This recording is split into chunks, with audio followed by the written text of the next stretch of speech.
Hai guys, sekarang kita akan membuat clear slime. Bahan-bahannya adalah lem, mangkuk, dan pengaduk. Masukkan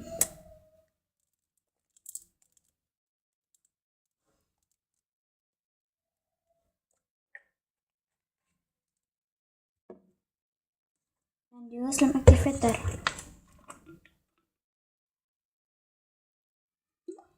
Aku kasih segini aja. Ini dulu, lalu kita aduk-aduk.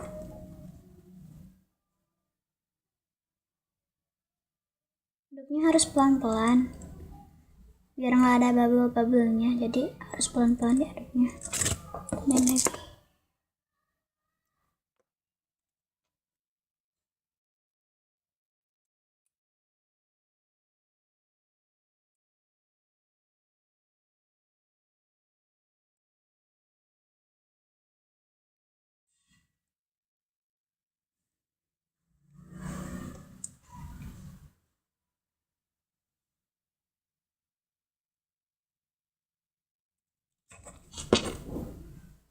masukkan semuanya.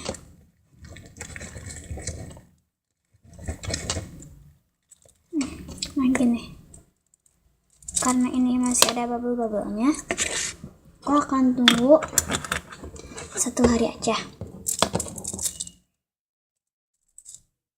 Aku akan masukkan ke dalam wadah ini.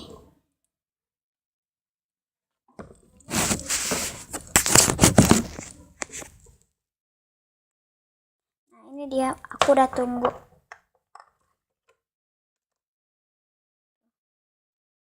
Nggak ada bubble-bubblenya. Bye, like ya.